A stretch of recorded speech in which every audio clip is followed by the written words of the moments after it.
Good morning or good afternoon if you're across the Atlantic, or good evening if you're somewhere else. I'm Eric Schumacher Rasmussen. I'm the editor-in-chief and VP of Streaming Media and the conference chair for Streaming Media Connect. Thanks for joining us at our 7th virtual streaming media event. It won't be our last, but we will be returning to in-person events in Boston in May 24th and 25th. Streaming Media East will be taking place in Boston. Registration is open. The program will be going online soon at streamingmedia.com/east. And on May 23rd, we'll be having our first in-person content delivery summit in more than 2 years, as well as our Streaming Media University workshops. So we're looking forward to that. But we're in the middle of another great week of virtual panels, presentations, fireside chats. And we wrap things up on Friday with a workshop called The Best Streaming Gear and How to Use It. So whatever your interest in streaming media, online video, video production, we've got something for you here at Streaming Media Connect. If you are unable to make any of the events in person, they will be available on demand later on. Not sure exactly when, but you'll receive an email letting you know when the on-demand versions are available. Just for being here today, you're entered into a random drawing for an Amazon gift card, and I'll be announcing the winner at the end of this hour, and the winner will receive an email next week with more information about that. I'd like to thank our sponsors for the entire week, our diamond sponsors, Bird Dog and Harmonic, and we have a couple of video messages from them right now.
And I would also like to thank the sponsor of this panel, Kaltura.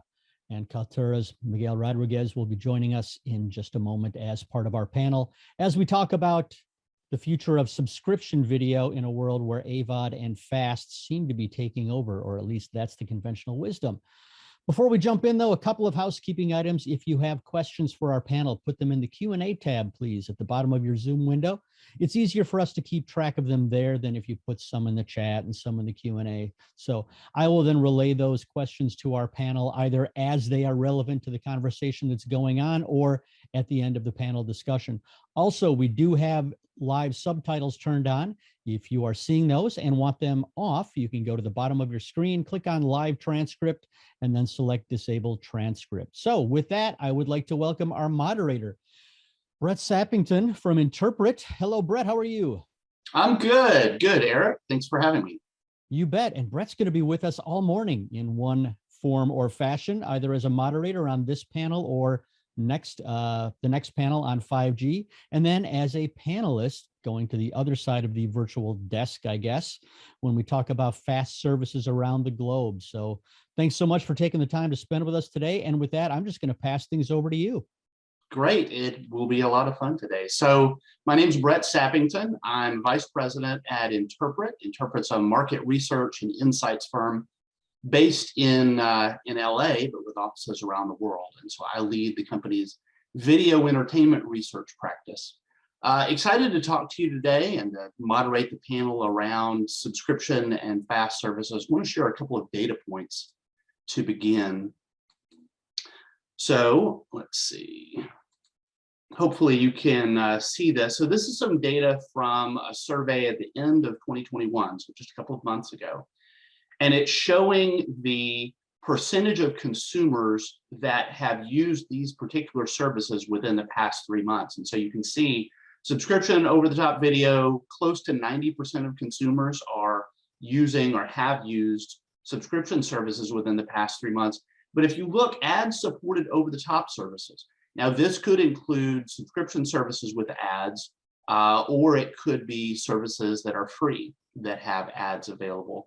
And in fact, it could also include apps from broadcasters or cable TV services, cable TV networks that have ads. So looking at ad-supported streaming, whether it's paid or unpaid, over half of US consumers have used those within the past 90 days. And that's really important because if you look at broadcast TV and cable networks, it's beginning to rival, at least in terms of the percentage of consumers that use ad-supported services. But we do see that there is a relationship between subscriptions and ad-supported services. A lot of that is content. So you see the Hulu is one of the top ad-supported services that has been used in the last 30 days. Peacock right after them. Hulu has a first mover advantage in the market, but they also have that subscription side of the business that helps them to be able to have really interesting content and original content available. Peacock has free content available, so that really bumps them up, and it's fresh content from NBC Universal. You see Paramount and Discovery Plus, they do have ad-supported parts of their business, but it's behind a paywall, which means that its popularity is not popped up there quite to where Peacock and Hulu are. So we can see that this growing demand, this growing interest in ad-supported services is present. We have a great panel today to talk about that relationship and talk about consumers and what demand is. So if you would all bring up your cameras and your audio so that we could begin the discussion, I'd like to invite each of you to introduce yourself and your company, and we'll go in alphabetical order. So Bassil, would you mind introducing yourself and FrndlyTV? Absolutely. Hi, I'm Bassil El-Khatib. I'm a co-founder of FrndlyTV. I was one of the founding executives of Sling TV. So FrndlyTV is a targeted virtual MVPD. We offer over 30 channels for just $6.99 a month. In a little over 2 years, we were fortunate to have over 500,000 subscribers. Great. John, would you mind introducing yourself and a company called Roku? Sure. Hi, my name is John Goodstadt. Excited to be here. But Brett, like yourself, I'm in LA, so it is early. My kids are getting ready for school, and I don't drink coffee, so hang with me here. But I head up Roku's global M&E sales business. And I've actually been with Roku since we launched our ad business in 2015. I have a team of consultative sellers who handle paid media strategy for the world's leading TV and streaming brands on Roku's platform, including some of our panelists here. We work closely with these channel partners on how to best reach the new TV viewer through performance-based solutions utilizing rich first-party data, unique ad products, and rich insights. I'll share more during the discussion how we help SVODs both acquire and retain streamers on our platform. Fantastic. Abhishek, would you mind introducing yourself and what you do at A&E Networks? Thanks, Brett. I'm Abhishek. I'm happy to be here on this panel.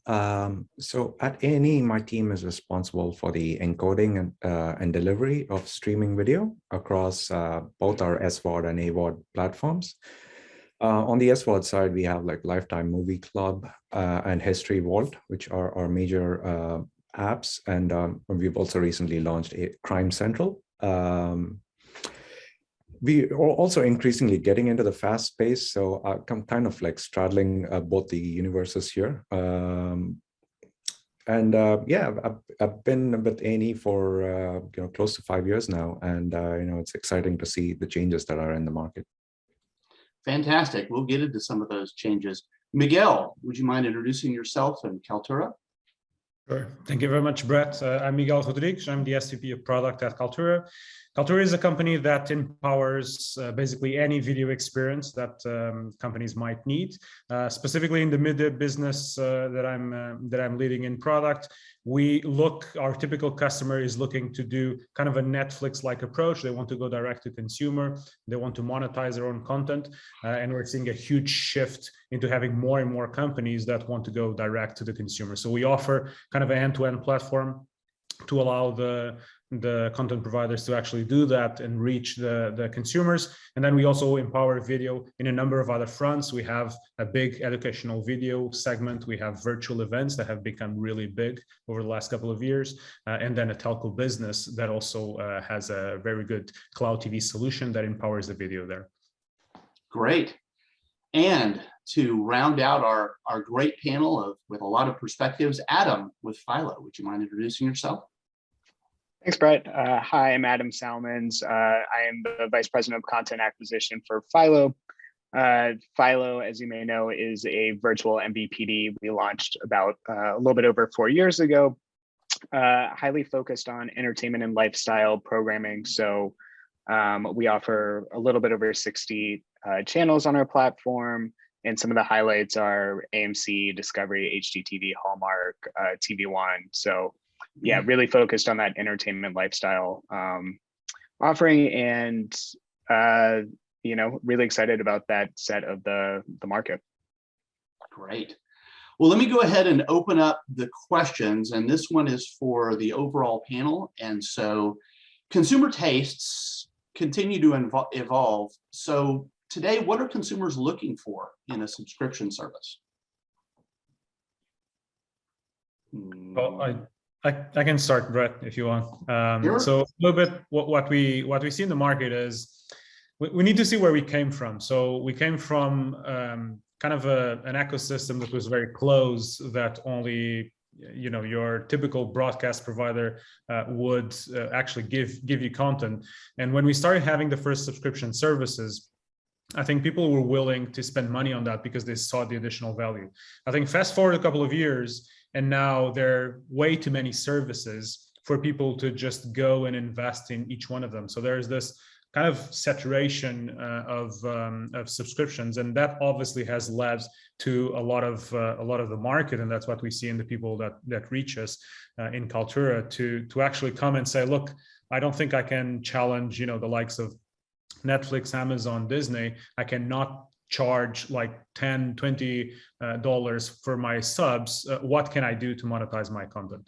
And we're now seeing that has dramatically changed in the last 2 years, where everyone is going into either AVOD or FAST channels these days. And so they're looking for this alternative where you can still have kind of the spawn and invisibility and the incremental reach that you want to have in your service, but in a free ad-based model. And so anyone that can provide capabilities like this these days is having a huge growth because of this opportunity. So I think users are looking for kind of this amplitude of content that is not locked into subscriptions that are paid, and they're looking for what makes the difference for me in having this specific service. So what is different about this service that will make me stick to it? And I think that actually is one of the biggest trends that we're seeing in the market. And obviously that's why a lot of people now are focusing, us included, into how do we address this specific market and need. Interesting. Anyone else? Sure, Brett, I can jump in there. From our research, through our users, streamers told us that they'd be willing to pay more for a service, but it's based off of value. And so we see a wide array, right? Some users want kids content, family-friendly content. Some want, the IP, big theatrical releases, new shows. Some want very niche content. So for us, I think it's more that the personalization. And so each of these services need to focus on the content, on the users, and making sure that they're listening to their users and providing them with that content to keep them in the service, and not only acquire them, but then actually also retain them throughout. Okay. Agree with that. Just talking about when you look at consumers, I think they've given up on the idea of finding that one service that meets all their needs. I think, they're realizing that that's not possible. It's really about the combination of multiple services really meeting their specific individual needs. And so that's where, from a service standpoint, you've got to look at how do you fit in that kind of ecosystem where you're not trying to be everything to everyone. And that's something that, FrndlyTV really strives to do, is is know that we are not that, and we try and address a very specific need. Unless you have, the billions to spend annually on content, you're really you're going to be struggling, and that's where you have to find that kind of that niche, that target audience. Okay, so Adam, you opened your mouth like you were ready to say something. Yeah, I think I would agree with a lot of what John and Bassil have said. I think for consumers, it's about a depth of content, and as Bassil said, it's very difficult to be the one service that's going to be the solution for everyone. But I think what we've found is, by having a slimmer package, and cutting out sports, our thesis was really that there was a portion of the market that was getting left behind by the traditional cable services. And, these people were largely leaving the market, or, never being a part of the market in the first place. So what we've tried to do with Philo is put together something that, hopefully will appeal to a large portion of your family. We've got the great lifestyle content that you would expect from the Discovery portfolio. We've got, some of the best brands for kids with the Nickelodeon portfolio. And then really like a lot of that kind of like deeper theatrical things that you would find on AMC, on a lot of the Viacom networks, or sorry, the Paramount networks now, as of this morning. But I think really it's, it's not enough. It's not enough to just have the volume of content. It's all about that personalization aspect. So, what we have found is we really like to dive in on our data to find not only like what are people watching in the moment, but how are they interacting with our product? What shows are they saving? Are they watching things on DVR? Are they watching things VOD? What parts of the product are they interacting with? Do they scroll through the collections that we put together? Do they, just want to look and see what's airing live on the guide?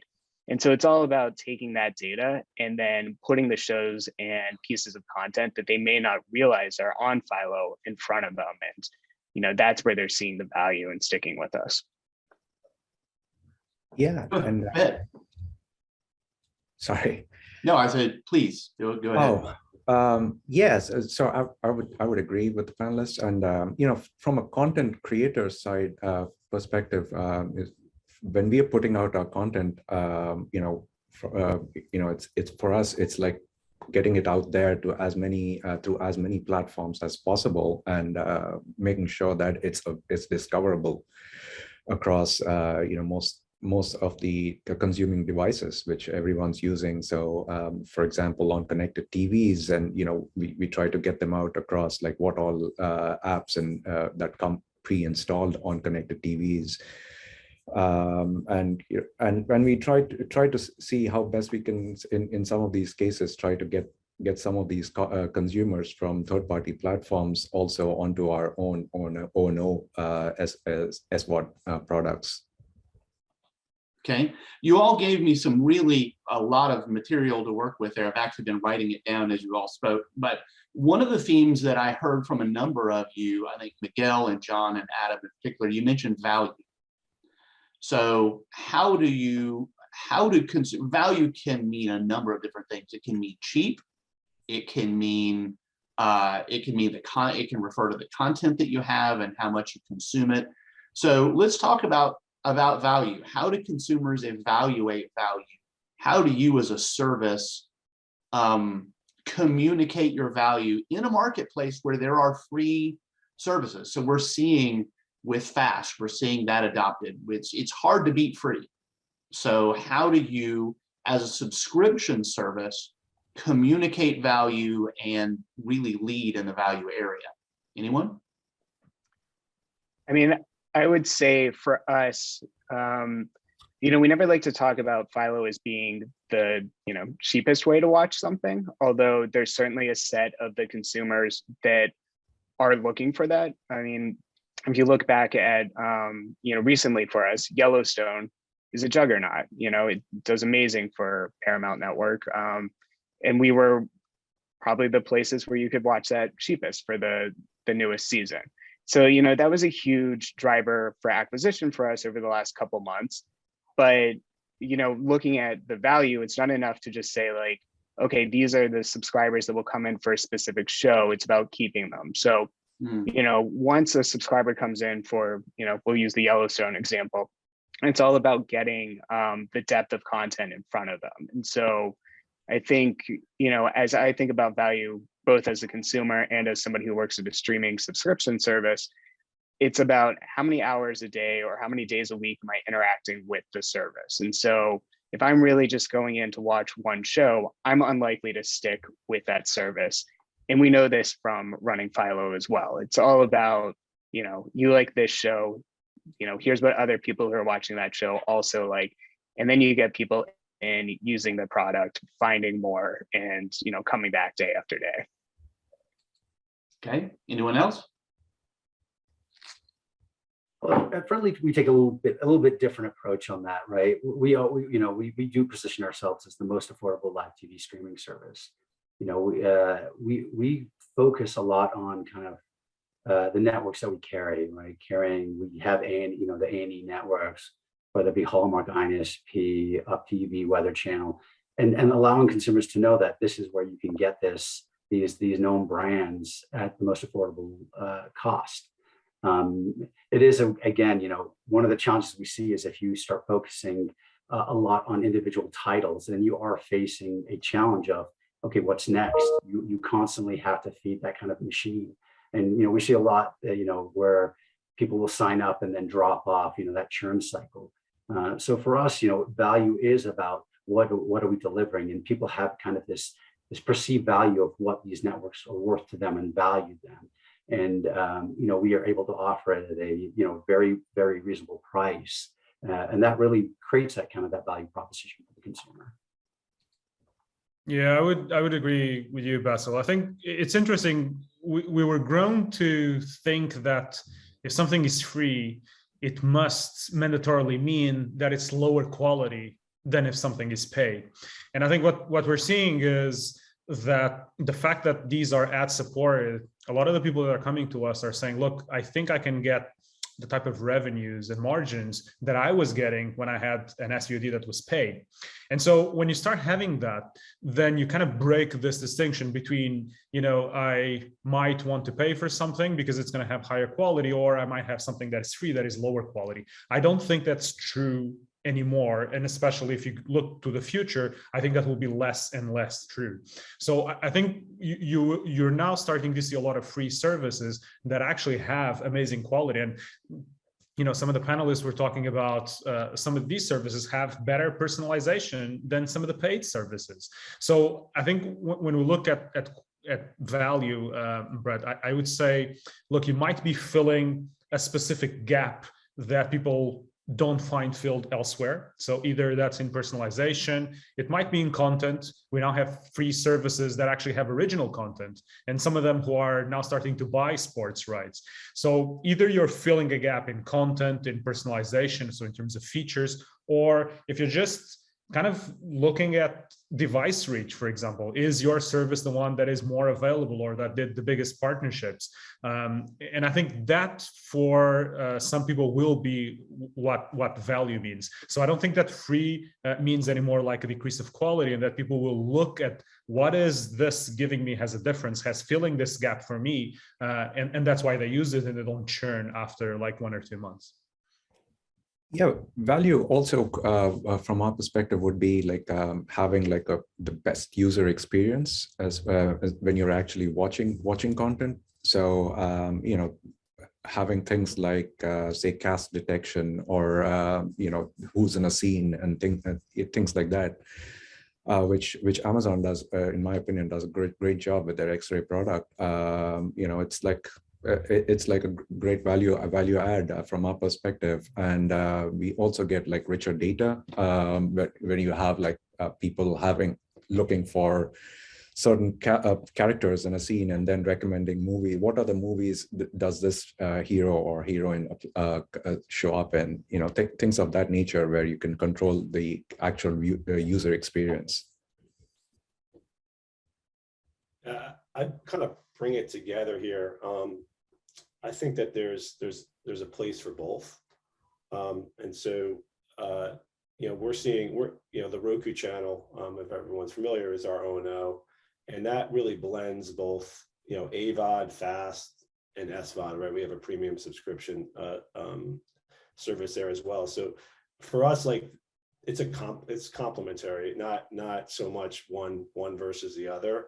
I mean, we're seeing in our research that almost a quarter of the people are willing to pay up to have 6+ services, SVOD services, right? So, but the #1 search term for years on Roku has been free.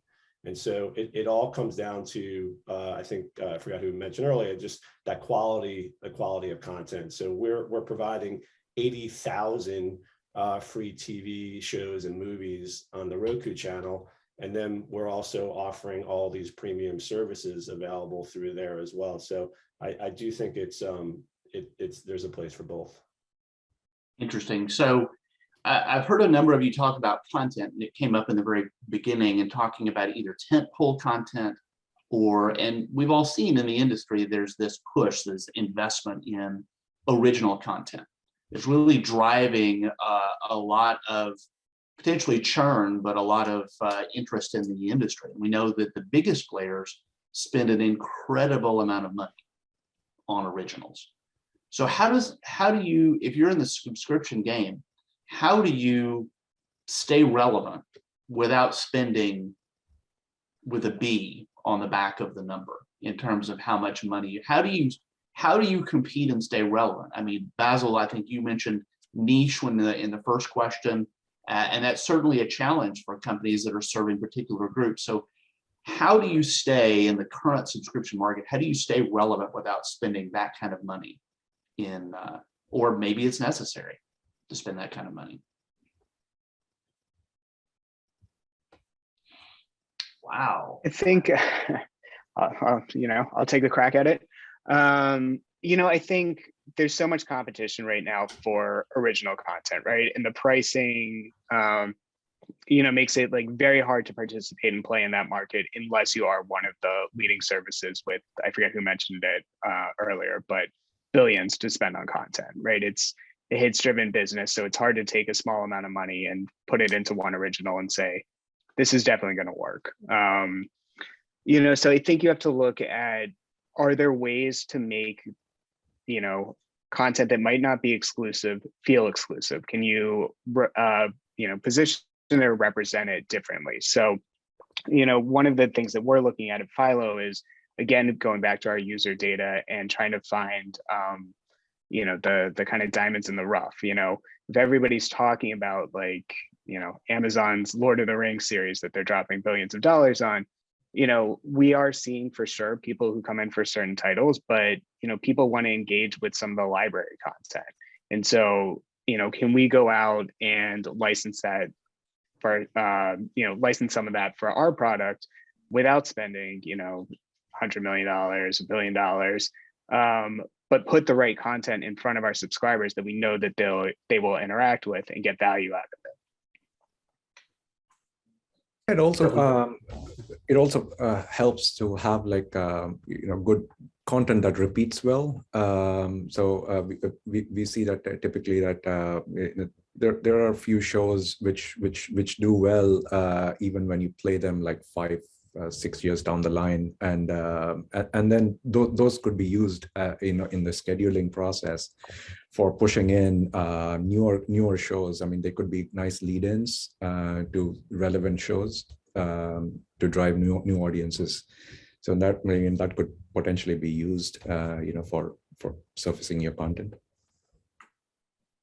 I think all these large services, they've created this monster, right? They all play the game of trying to put their latest content up, and so you've driven this consumer behavior of switching services. And I think there was a New York Times article that recently said that there's a 50% churn rate after 6 months. They've seen after some of these major, whether it be Hamilton or whatnot. So it drives that behavior. So I think for everyone else, you kind of play a different game. right? You're not looking for those massive spikes in subscribers because you know what the resulting behavior will be. It is kind of playing that long game of getting the right subscribers that like your content and will stay for, they're not coming for a single piece. Because then, then you've got this battle now of how do I keep them?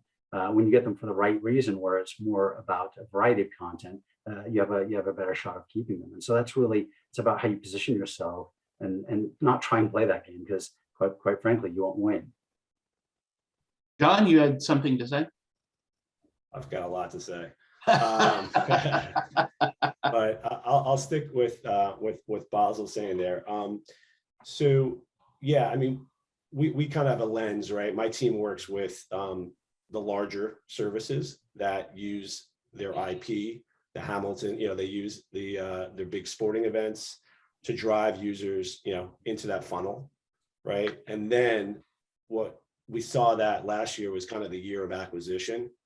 And then now you're starting to see, well, the work that we're doing is more than helping them. And I think, Adam, we talked about this, like, how do you keep them engaged, right? So, it is true that I think it's 1 out of 3 we've seen that will cancel a subscription after a new show. It's actually interesting. Only 1 out of 10 sports fans cancel after a season, which I found really interesting. But it's really then using that library. And so some services don't have as rich of a library, and they're leading with with IP to bring people in, but then you're going to see a much higher churn rate. So it's really that balance of using the IP, using your data to bring the users in, but then it's a lot of work in terms of how do you keep them engaged, and that's typically going to be driven by a very personalized library for those users. Interesting. Now, one thing that Abhishek mentioned earlier was you talked about experience. And so to what degree, so you have the content side, but you have the experience side as well. So we see content driving a lot of adoption. What parts of the experience do we find as the most effective in helping keep consumers? Because in many cases, they have to get in, they have to experience it to stay. So we talked about personalization. We talked about maybe some other areas, discovery perhaps. So within that experience, what are the elements of the experience that tend to have the greatest impact on keeping subscribers and retaining subscribers? I mean, it could start off, sorry. Let's go Abhishek and then Miguel. It could start off, right at the very beginning. I mean, like, how easy is it to sign up for the service, from the app, and how easy is it to unsubscribe? We don't want that, but you want the whole process to be like as pain-free as possible. And beyond that, you'd want to have like regular notifications of new content coming up. Just having like just pushing out notifications to users saying this based on your interests, this is coming up. So in addition to just video, the video quality itself, I mean, these would be really helpful. Miguel? Yeah, I would say, if you need to bet on something, it's definitely discovery. I think you look at these types of services, and they're not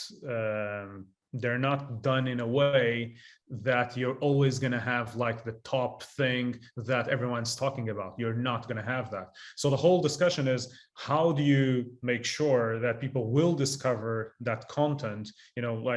Like you guys were saying, how do I keep people engaged on this from one week to the next? And so I think features like, understanding what's trending, understanding what's personal for you because you watch something, understanding if you're like a super sci-fi fan, that we've just added these 5 movies that you're really going to love. And then when you go into an asset, actually having the links you're mentioning here, how do you have something like X-ray? How do you pick up from this one asset that I've just watched? How do I then go to the next asset that I might love because I just watched something that was, I don't know, about superheroes or something like that. So I do believe that in a service like this was already important. And you look at Netflix and the guys spend millions on this. But if you look at services where your bets are on more longer tail content, then you live and die for the discovery that you do. You might have an amazing catalog, but if people don't realize that, and it's in the bottom and you need to dig for it, you're going to lose customers just because they're not exposed to it. So I think if you need to make your bets, I think services like this, they live and die for how good your discovery is and how well you can kind of push that content and the best that you have to the top. Interesting. I'd heard from a number of services that I've worked with that if it doesn't show up in that carousel, if it doesn't show up in that first screen, then your odds of them ever watching it are dropped dramatically. Is that true? Can someone speak to their experience here? Yeah, it's like Google's first page. Beyond the first page, you really don't get much traffic. I mean, like we see most of our viewing happening from our featured tiles across most of our apps, and it's critical that we get the right content in there. John, what about in Roku? In Roku, you have both the discovery for the apps itself, and then you also have the discovery within the Roku channel. In your experience, how does that? How willing are consumers to dig and or just focus on what's at the surface? Yeah, I would agree with the panelists here. With streaming, it's still the most difficult thing for a user is discoverability, right? I mean, the old hey, I'm looking for something in Netflix, and then you throw the remote, 10 minutes later, right? So discoverability is the key there. For us, you can't go through, you can't go through the side. You have to, when you turn on your Roku, you get your home screen. It has your preferred apps there. And then for our team, we use that home screen banner there. And that, what we try to do is while that user is figuring out what they want to use, we can intercept them on that home screen by serving them content using all of our data, right? Machine learnings. And then we talked, that's something that we haven't talked too much. Adam touched on it before, is the data, right? The data is the key here. And that's the big change from the linear world to the streaming world, is really matching, the brains of digital, brains of the tech with the beauty of the big screen. So for us, we have this opportunity while that user is on that home screen to intercept them with content that would be relevant for them, and then get them into, and help get them into the funnel. And then on the Roku channel, the same. You could see we have the same. I think Miguel talked about it, and Abhishek, those feature rows by genre, but again, it's personalized to that user. And so using that is that, again, finding different ways to elevate the content up to the top is certainly key, because discoverability will continue to be the biggest challenge in the space as more and more services and content is available. Awesome. I do want to get into data in just a little bit, because I think that's a really interesting area that I think most of the people tuning in today can really take and leverage in what they do. But before we go there, so Adam and Bassil, as we look at fast services, they have linear channels. There are only so many linear channels that you can fit in the first screen.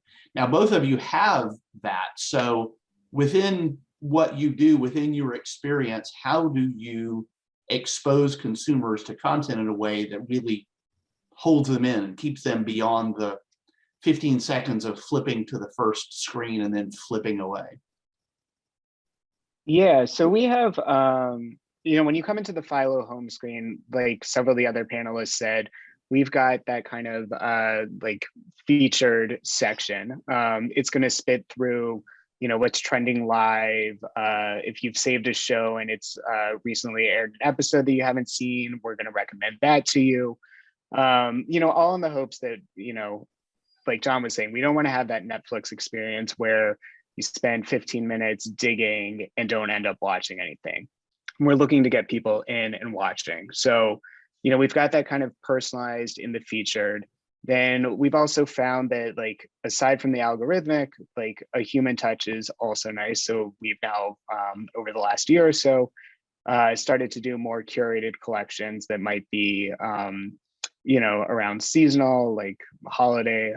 We can always pull a lot of content together for that. And, you know, that gets people in and discovering content they might not have known about. But, you know, the other thing is linear is very powerful. So there are some people who, you know, they don't really want to dig through the tiles. They just want to go to the guide. You know, we have brands on our service that people will turn the channel on because it's a trusted brand for them.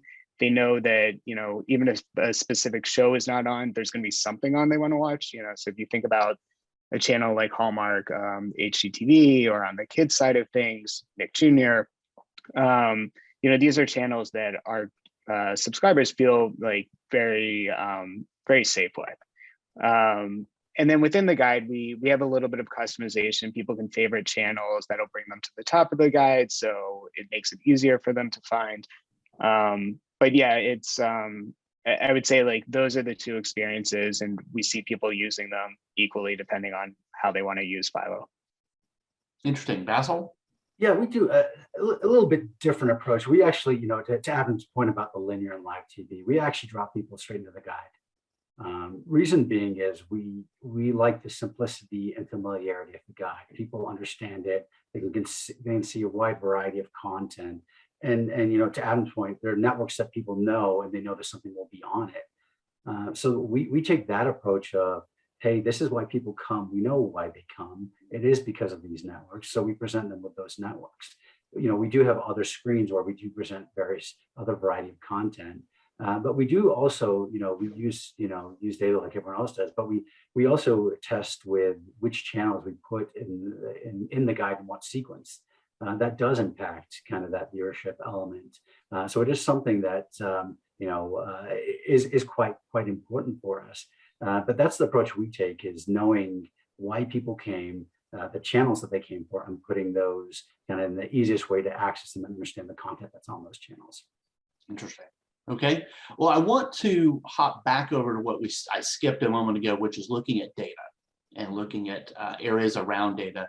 So thinking about subscription services specifically, what are the metrics that you use to evaluate success? And I want to get apart, I want to step away from some of the basics, which is like time to content from the time people get into the time they're watching, lifetime value of the customer.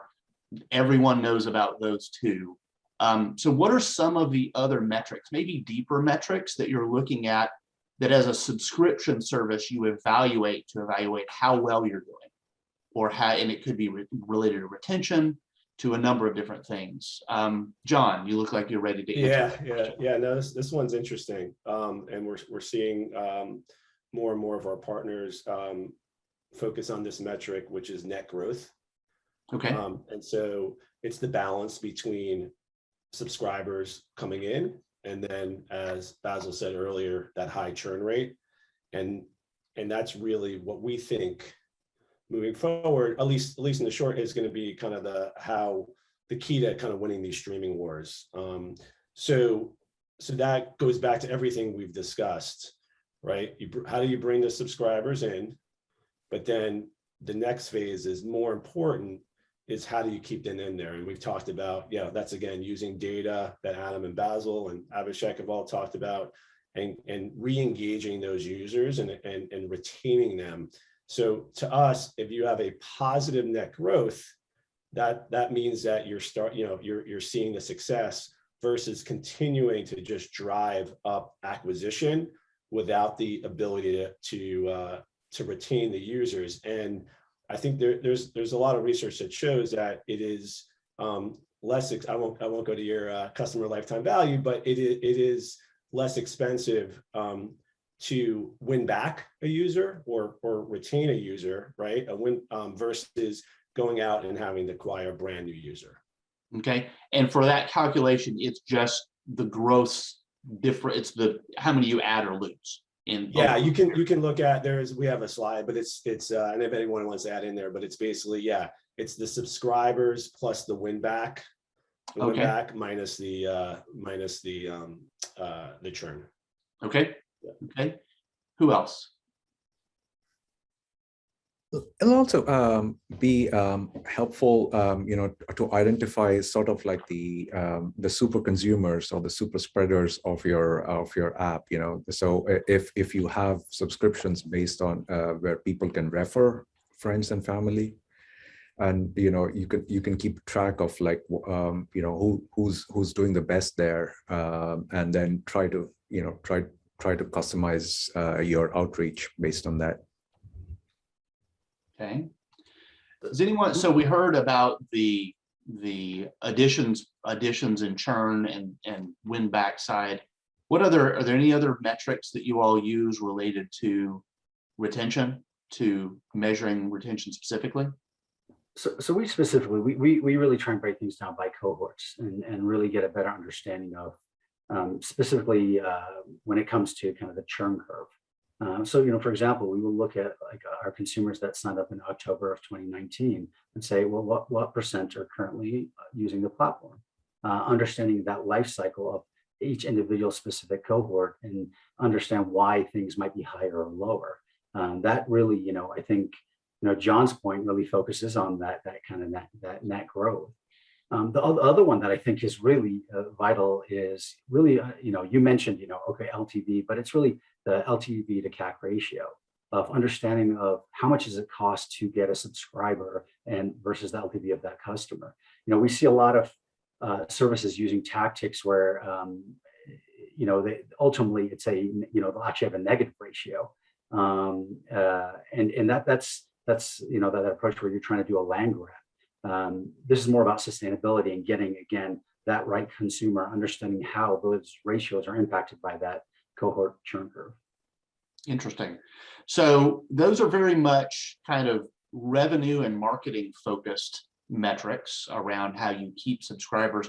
What about other metrics that point to why people have churned, why people have stayed? It could be related to marketing, but it could also be related to the experience in terms of things. Anyone have any metrics that you are looking at yourself, or for Kaltura or Roku that you've heard from partners that they're using?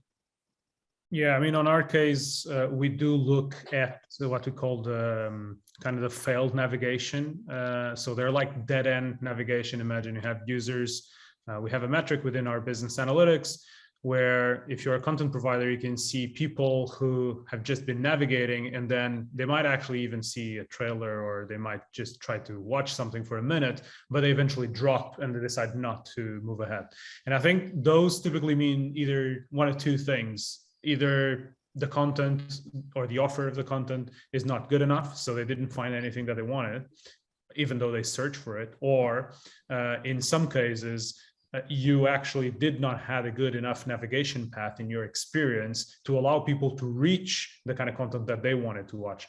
And it's really interesting how we have these two KPIs, and how do you distinguish between them is, do they actually then move on to maybe another platform and they start watching something, somewhere else? And then the question is, how do you get that information so that you understand, for example, the TV is still on, they just moved to another app, for example, and they left the app that you were in.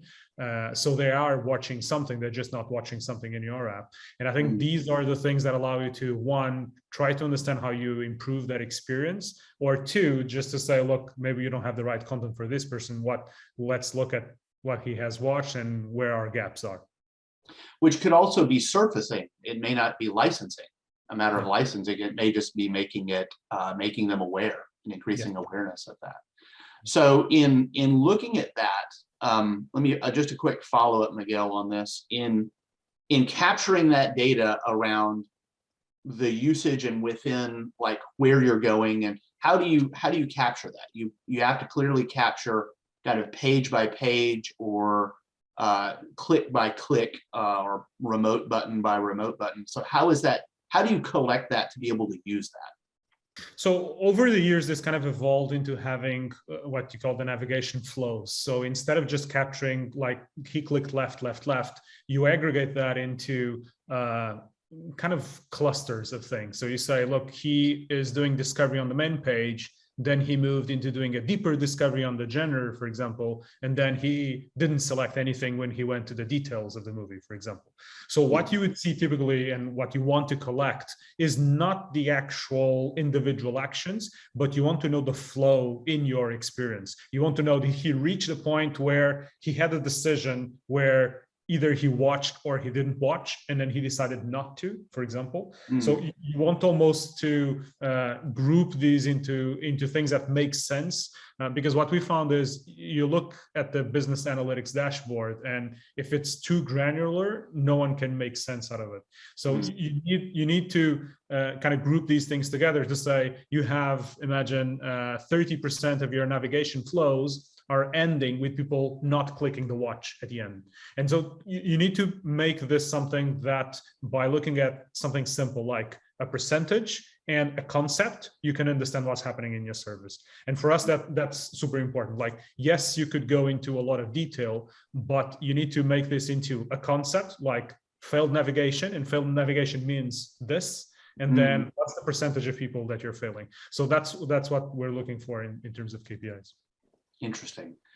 So we did have a question come up, and this is a question for Abhishek. Can you please talk about the impact of A&E's streaming growth on your cable ratings and viewership? So what relationship do you see between your streaming service usage and your cable viewing usage?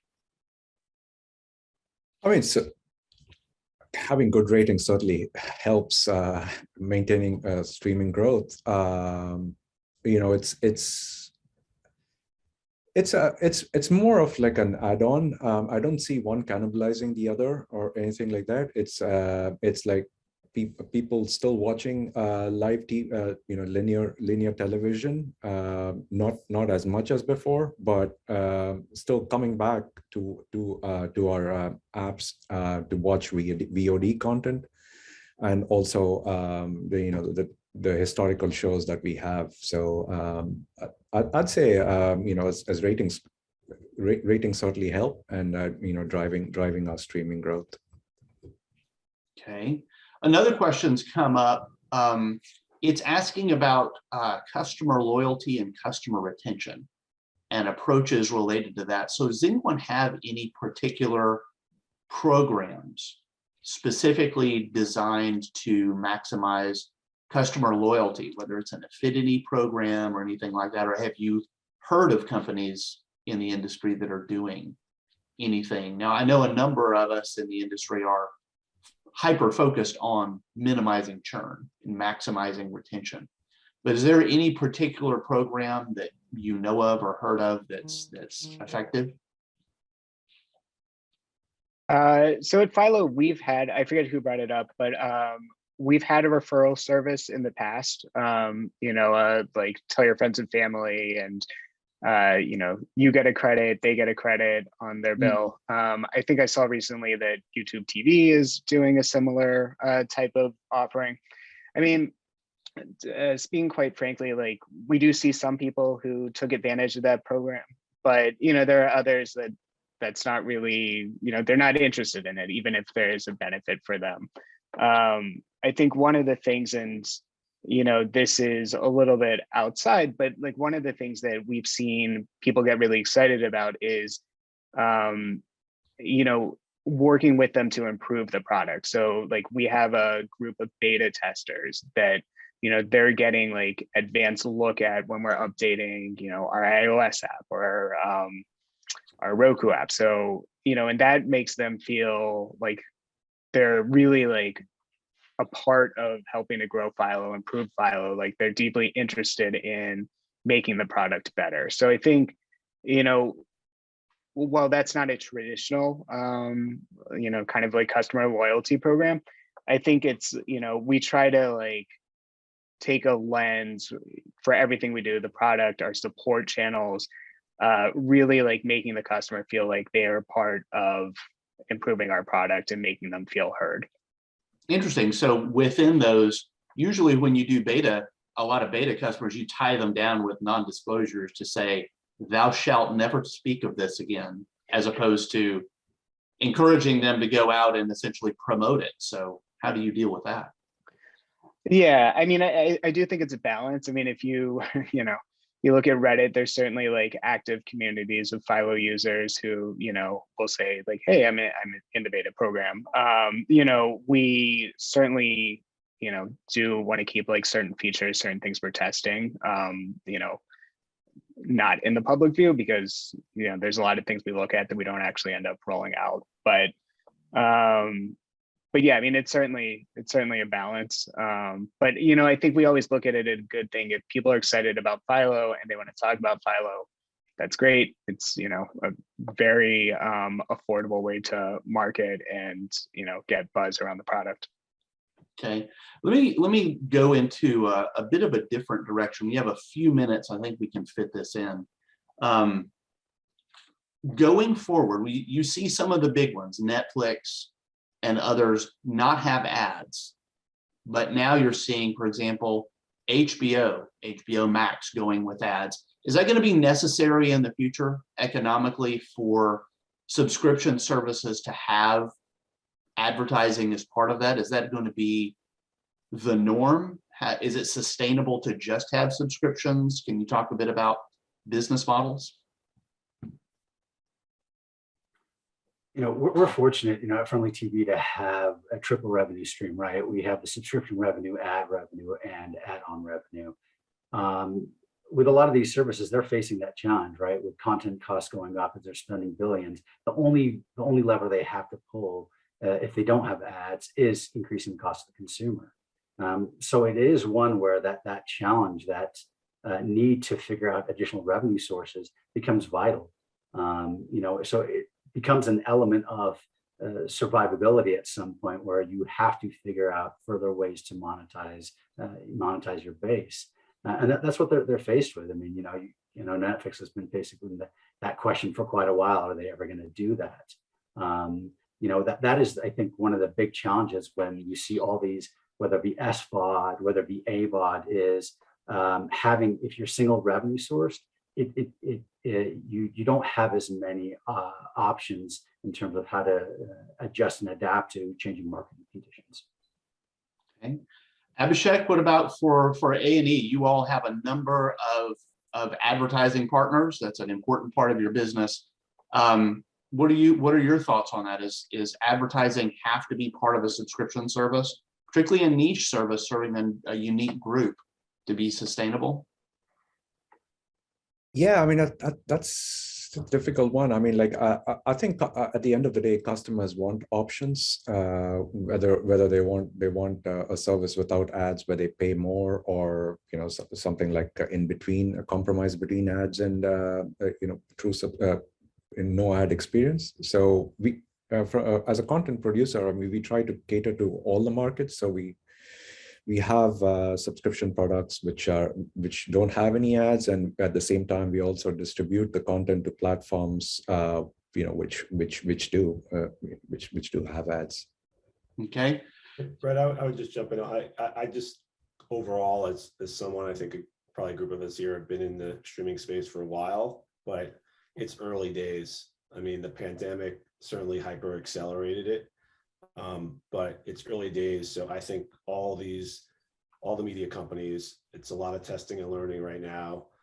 You showed a chart earlier with Hulu and both sides. I mean, Hulu's been at this a long time, and still the majority of their users are coming from the free AVOD. So I think Abhishek, I forgot if he just said it, but really the user's doesn't care about the business model. Like, they just want to find the content that they want to watch, and so they might be open. So I think you'll continue to see this for a while as they figure out the economics of this space. Okay, Miguel and Adam, I think that we've just about run out of time, so give me a yes, no. Subscription services going forward, are they going to have ads, or are they going to be sustainable without ads? I think they will need to have ads going forward. Adam? Yeah, I think to not paint themselves in a corner, they're going to have to look at every model. There we go. Eric finished on time. Didn't get all the questions, but a fantastic panel. Terrific discussion. Thanks so much, Brett, and everyone else. Brett, you're going to be back in a half an hour leading a panel on 5G. We hope many of you in the audience will return. Thanks again for joining us. Thanks to Bird Dog, Harmonic, and Kaltura for sponsoring. The winner of the Amazon gift card for this panel is Lana Lee. So Lana, look for an email from us next week. Thanks again, and we'll see some of you in a half hour or so. So long.